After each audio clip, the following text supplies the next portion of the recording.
Have you ever wondered what sparked the US to strike Syria bases used by Iran-linked groups? Let's rewind a bit and delve into the intricate web of events that triggered this action. Picture this: the Deir al-Zor province in eastern Syria, a land divided by the Euphrates River and a hotbed of increased skirmishes between US forces and Iran-aligned militias. The US forces are there with a clear objective: to defeat ISIS. However, their presence has also led to an uptick in encounters with Iran-backed groups over the past 5 years. Now, let's shift our focus to Iran. Iran, with its allies, has been instrumental in helping Syrian President Bashar al-Assad regain territory and maintain zones of influence throughout Syria. Iran's influence extends beyond military support. It also provides assistance in energy and mineral exploitation. This makes Iran a crucial player in the region, controlling Syria's eastern front with Iraq and its western border with Lebanon, facilitating the transfer of people, goods, and military equipment. Adding another layer to this complex situation, we have senior Iranian commanders urging Iraqi Shiite militias to increase attacks on US targets. This strategic move by Iran to retaliate but not escalate the situation too much has seen attacks intensify and expand to eastern Syria. These events set the stage for an escalation of hostilities between the US and Iran, leading to the strikes on Syria bases used by Iran-linked groups. As tensions soared, the situation rapidly escalated. In the wake of US airstrikes against Iran-backed militias, attacks on American troops and bases in Iraq and eastern Syria intensified. A chess game of military strategy was unfolding, and it was clear that every move could tip the scales, either avoiding or igniting a broader conflict. In this fraught environment, a senior Iranian Revolutionary Guard commander made a bold move. He urged Iraqi Shiite militias to increase their attacks on US targets during a meeting in Baghdad. The Iranian delegation, led by Revolutionary Guard's intelligence chief Hossein Taib, had a clear agenda. They were not there simply to retaliate against the strikes. They had a broader plan of action. The advice they gave to the Iraqi militias was strategic and calculated. The Iranian delegation encouraged their Iraqi allies to retaliate, but in a manner that wouldn't escalate the situation too much.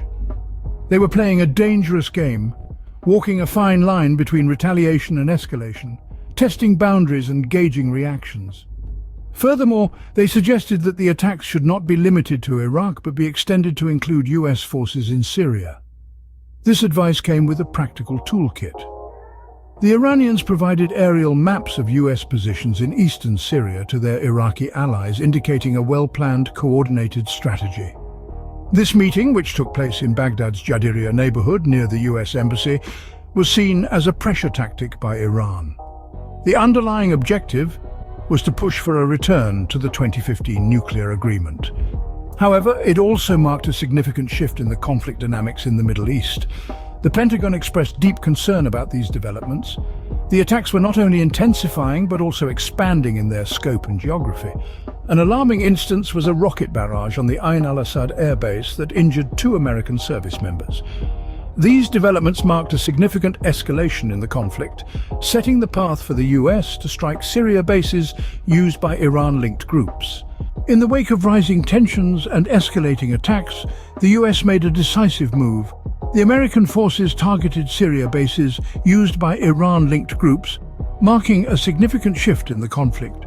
This move came as a response to the increasing threats and attacks on US troops and bases, as well as a strategic effort to curb Iran's growing influence in the region.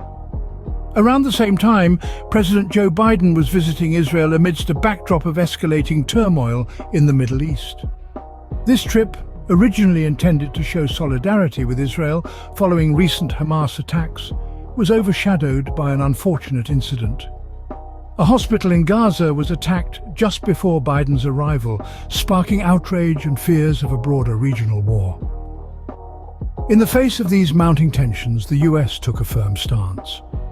2 American aircraft carriers were deployed off the coast of Israel, a clear warning to Hezbollah and Iran. The US also pledged its unwavering support to Israel, raising concerns about a potential wider conflict involving the US in the Middle East. The implications of these events are profound, and the potential repercussions could shape the geopolitical landscape of the Middle East for years to come. If Israeli forces struggle to repel attacks on multiple fronts, there's a risk that the US could become more deeply involved militarily. Such an escalation could provoke attacks by Iran's allies and potentially push the region into a broader conflict. On the other hand, this show of force from the US could serve as a deterrent, discouraging further aggression from Iran and its allies. But only time will tell what the true consequences of these actions will be. In the midst of this complex and volatile situation, one thing is certain. The stakes are high, and the decisions made in the heat of the moment could have long-lasting impacts, not just for the countries directly involved, but for the entire world. The strikes marked a critical juncture in the conflict, with potential repercussions that could shape the geopolitical landscape of the Middle East for years to come.